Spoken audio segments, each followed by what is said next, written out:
Hallelujah.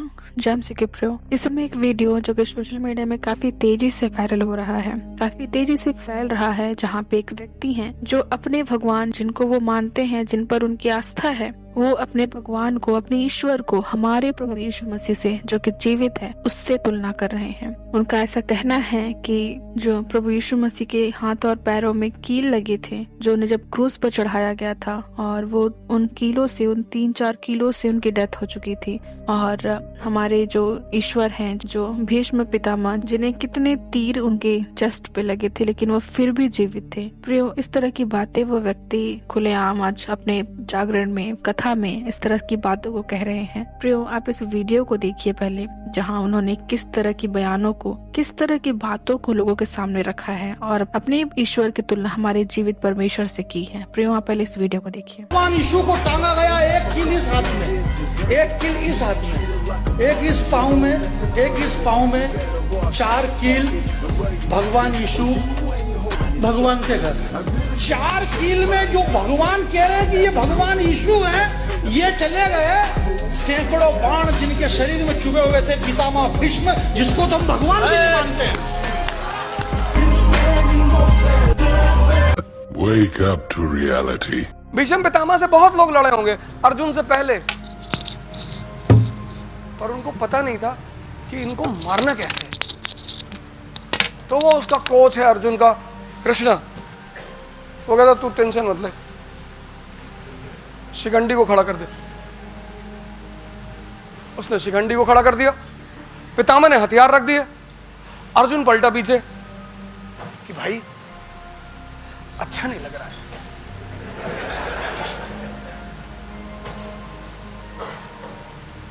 बोले item song देखने आए हो, अच्छा नहीं लग रहा है।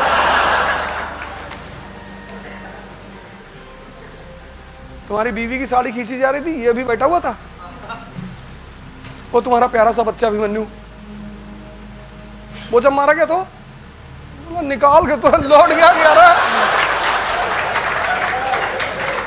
रामायण महाभारत के युद्ध में कौरवों की तरफ से सेनापति थे, अर्थात वो अधर्म के साथ थे। वहीं अगर भीष्म के सबसे बड़े अपराध की बात करें तो उन्होंने एक बार भरी सभा में द्रौपदी के कपड़े उतारे जा रहे थे, तब भी भीष्म ने एक शब्द नहीं कहा, अपनी आंखों के सामने अधर्म होता देखते रहे। सब कुछ जाने के बाद भी उन्होंने दुर्योधन और शकुनी जैसे अधर्मियों का चुपचाप साथ दिया। प्रियो, जैसा कि आपने वीडियो को देखा कि किस तरह का ये बात आज ये खुलेआम लोगों के सामने कह रहे हैं। प्रियो, हम इससे समझ सकते हैं कि ये लोग आज प्रभु यीशु मसीह को और मसीहियों को किस तरह से उनकी आस्था को चोट पहुंचाने का काम करते हैं, उन्हें बदनाम करने की कोशिश करते हैं, उन्हें नीचा दिखाने की कोशिश करते हैं। इनका कहना है कि जो पितामह भीष्म थे, उनके ऊपर सैकड़ों तीर चले लेकिन वो फिर भी जीवित थे, तो उन्हें भी भगवान मान के पूजना चाहिए। क्योंकि जब उनका कहना है कि प्रभु यीशु मसीह को 3-4 किलो में ही उनकी डेथ हो गई और वो ऊपर चले गए, इस तरह का उनका कहना है, तो हमारे पितामह भीष्म को भी ईश्वर मानना चाहिए। इस तरह का कहना है प्रियो, काफी हैरान कर देने वाला इनका सोच है। आज किस तरह का लोगों का सोच हो गया है ये हम नहीं समझ सकते, क्योंकि आज लोग धर्म के ऊपर लेकर हर एक चीजों को, एक दूसरे धर्म के लोगों को नीचा दिखाने का पूरा जोर ताकत लगा रहे हैं कि कैसे वो सामने वाले को शर्मिंदा करें, कैसे वो सामने वाले को नीचा दिखा सके। हम नहीं जानते ये क्या सोचते हैं, इनकी कैसी आस्था है, ये क्या कर रहे हैं, हमें नहीं पता। लेकिन हम जो हमारे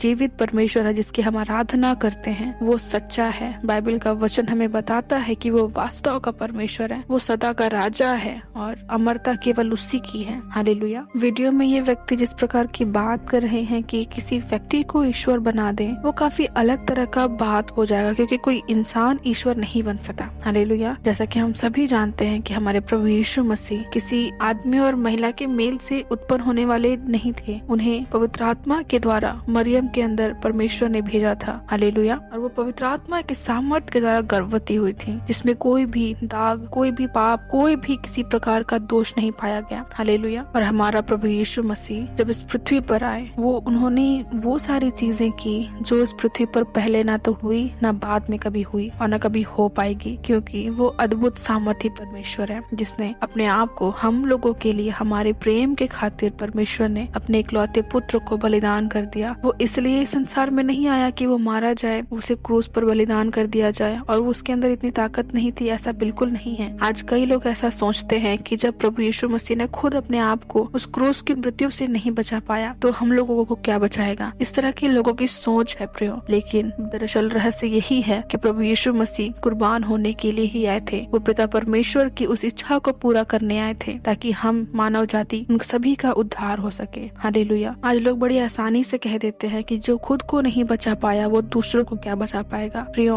लेकिन आज हमें यही तो समझना है कि प्रभु यीशु मसीह आए ही इसीलिए थे कि वो कुर्बान किए जाएं, लोगों के पापों को उस क्रूस पर ले लिए। हर एक रोगों को, हर एक बीमारियों को, हर एक प्रकार के उन पापों को परमेश्वर ने प्रभु यीशु मसीह के ऊपर उस क्रूस पर बलिदान कर दिया, जिससे कि आज हम एक अनंत जीवन को जी पा रहे हैं, उद्धार जीवन को जी पा रहे हैं, एक जयवंत जीवन को जी पा रहे हैं। नहीं तो हमारे अंदर तो कोई भी योग्यता नहीं थी कि हम प्रभु यीशु मसीह को प्रसन्न कर सकें, उसे खुश कर सकें। ये तो उसका प्रेम है जब हम आज जीवित पा जाते हैं। ये सिर्फ और सिर्फ उसी का अनुग्रह ही है। हालेलुया। और ये लोग एक इंसान को, एक मानव जाति को ईश्वर से तुलना कर रहे हैं, जो कि संभव ही नहीं है, जो कि बहुत ही गलत बात है। हम सभी ने बाइबल पढ़ा है और हम सभी जानते हैं कि प्रभु यीशु मसीह की उत्पत्ति कैसे हुई थी, वो इस पृथ्वी पर कैसे आए। हालेलुया। जिस प्रकार मरियम ने अपने आप को उस दीनता में रखा था तो परमेश्वर की दृष्टि मरियम के ऊपर पड़ी, और पवित्र आत्मा ने, जब परमेश्वर ने अपनी इस इच्छा को अपने स्वर्गदूतों के द्वारा मरियम के पास भेजकर अपनी इस बात को रखा, तू गर्भवती होगी और तेरे गर्भ से उस बालक का जन्म होगा जो इस संसार का उद्धार करने के लिए आएगा। हालेलुया। वाकई परमेश्वर की इस अद्भुत प्लानिंग को हम इस जगह पर देख सकते हैं जहाँ पे कोई पाप नहीं था, जो कहीं से दोषी नहीं पाया गया। हालेलुया। और जब पवित्र आत्मा की सामर्थ मरियम के अंदर आई और पवित्र आत्मा के द्वारा ही वो गर्भवती हुई और उन्होंने प्रभु यीशु मसीह को जन्म दिया, जो आज इस संसार को बचाने वाला ठहरा, उद्धार करता ठहरा। हम सभी ने इस बात को बाइबल में जरूर पढ़ा है, हम सभी जानते हैं प्रियो। लेकिन इस प्रकार के ये लोग जो कह रहे हैं कि एक इंसान को वो दर्जा देना चाहिए कि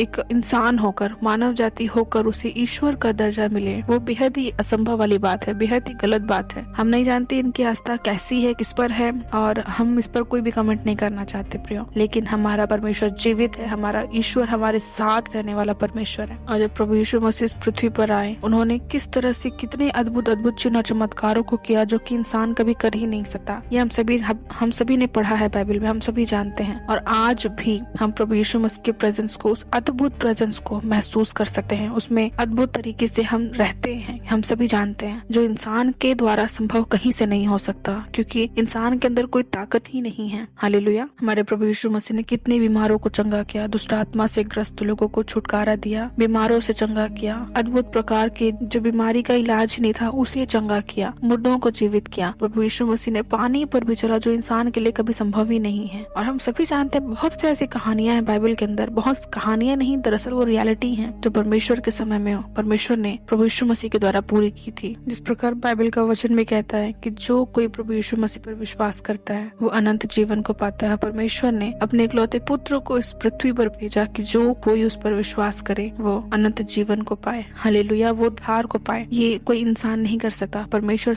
हमारा परमेश्वर सबसे महान है, सर्वज्ञानी है, सर्वव्यापी है, सर्वोच्च परमेश्वर है, जो सब चीजों का ज्ञान रखता है। परमेश्वर का वचन कहता है कि वो आज, कल और युगानुयुग एक सा परमेश्वर है। हालेलुया। ऐसी बहुत सारी क्वालिटी है हमारे परमेश्वर के अंदर जो किसी इंसान के अंदर क्या उसका आधा हिस्सा भी नहीं है। आज हम मनुष्य, हम इंसान बनने की कोशिश करते हैं प्रभु यीशु मसीह के द्वारा, उसके जैसा बनने की कोशिश करते हैं, लेकिन हम कभी बन नहीं सकते क्योंकि हमारा उत्पत्ति ही पाप से हुआ है। और हम प्रतिदिन के जीवन में कहीं ना कहीं कुछ ना कुछ अपने जीवन में कुछ ना कुछ गलतियां कर ही डालते हैं, लेकिन प्रभु यीशु मसीह के अंदर कोई भी दोष, कोई भी पाप नहीं पाया जाता प्रियो। और वो सर्वोच्च परमेश्वर है, वो सामर्थी परमेश्वर है। आज हमें यही तो बड़ी गहराई के साथ समझना है। हालेलुया कि बाइबल क्या कहती है और लोग क्या कहते हैं। आज लोग उल्टी सीधी बातों को लेकर मसीहियों की धार्मिक आस्था को ठेस पहुंचाने की कोशिश करते हैं। हम जरूर विश्वास करते हैं प्रियो, आप सभी इस भाई के लिए और इन जैसे लोगों के लिए आप जरूर प्रार्थना करिएगा कि परमेश्वर इनकी आंखों को खोले, कि ये लोग सच में उस सच्चाई को जान पाए कि कौन है सच्चा परमेश्वर, कौन है पवित्र परमेश्वर। जैसा वचन कहता है कि सत्य को जानोगे तो सत्य तुम्हें स्वतंत्र करेगा। प्रियो, आप सभी इन लोगों के लिए प्रार्थना करेगा कि सच में ये सत्य को जानने पाए और सत्य इन्हें स्वतंत्र करने पाए और ये एक्सेप्ट करे प्रभु यीशु मसीह को। हालेलुया। प्रियो, इस वीडियो को आप लाइक करें, शेयर करें, और जो भी आपका ओपिनियन है इस वीडियो को लेकर के आप प्लीज हमें कमेंट सेक्शन पर जरूर बताएं। परमेश्वर आप सभी को आशीष दे। जय मसीह की।